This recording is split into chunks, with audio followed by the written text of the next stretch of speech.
సర్దార్ సర్వేయ్ పాపన్న గారి వర్ధంతి కార్యక్రమానికి మరి గౌరవనీయులు పెద్దలు హుజరాబాద్ నియోజకవర్గ కాంగ్రెస్ పార్టీ ఇన్ఛార్జి ప్రణవ్ అన్న గారు రావడం జరిగింది. మరి విగ్రహానికి పూలమాల వేసి గౌడ సంఘం నాయకులు కాంగ్రెస్ నాయకులు అందరం వేసి నివాళులర్పించడం జరిగింది. ఆనాడే సర్దార్ సర్వేయ్ పాపన్న గెరిల్లా సైన్యాన్ని తయారు చేసి మరి ముఘల చక్రవర్తులను మట్టి గర్పించి ఇలా హైదరాబాద్ కోటను వెళ్ళిన ఘనత సర్దార్ సర్వేయ్ పాపన్నది.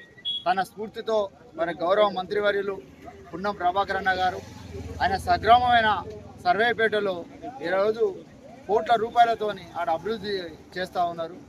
ఈ ప్రభుత్వానికి కాంగ్రెస్ ప్రభుత్వానికి మరొక్కసారి ధన్యవాదాలు తెలుపుతూ సర్దార్ సర్వేయ్ పాపన్న ఆశయాలను అందరం కొనసాగించాలని సందర్భంగా తెలియజేస్తూ ఈ కార్యక్రమానికి హాజరైన ప్రతి ఒక్కరికి ధన్యవాదాలు తెలుపుతూ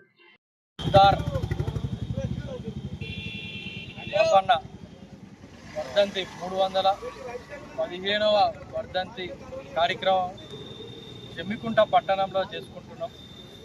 ఇక్కడ ఉన్న హాజరైన ప్రతి ఒక్కరికి నమస్కారాలు తెలియజేస్తూ ఏదైతే 315 సంవత్సరాల తరువాత ఒక మహా వ్యక్తిని ఏదైతే ఒక కార్మికుడు స్థాయి నుంచి ఒక కోటని ఒక సామ్రాజ్యాన్ని బద్దలగొట్టి ఏలే దశగా ఒక వ్యక్తి పైకి ఎదిగిందంటే అది ఓన్లీ సర్దార్ పాపన్నకే వీలైందని చెప్పి అలాంటి మహాని భావుణ్ణి ఈరోజు అందరం గుర్తు చేసుకుంటూ వారి ఆశయాలను ముందుకు తీసుకుపోకుంటూ అదేవిధంగా ఇందాక పెద్దలు చెప్పినట్టు ఈ ప్రాంత వాసి మన సర్వేపేట ఇక్కడ ఉన్న ఏదైతే ప్రాంతాన్ని ఆనవాళ్ళు కూడా అక్కడ ఉన్నాయి అని చెప్పి ఇందాక పెద్దలు చెప్పారు.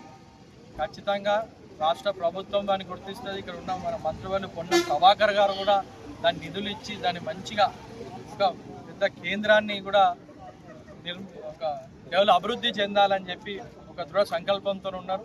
అదేవిధంగా ఇట్లాంటి కార్యక్రమాల్లో అందరు పాల్పంచుకొని వారి ఆశయాలను అప్పుడు వాళ్ళు సాధించిన ఎన్నో గొప్ప గొప్ప విజయాలను పాల్పంచుకుంటే రాబోయే తరాలకు కూడా ఒక స్ఫూర్తిగా వారు నిలుస్తారని తెలియజేస్తూ ఇక్కడ ఉన్న ఇక్కడ పెద్దలకు కూడా నేను నా విజ్ఞప్తి ఏంటంటే నా నుంచి అయ్యే సాయం కూడా చేస్తా. మంచిగా నెక్స్ట్ టైం వచ్చినప్పుడు మాత్రం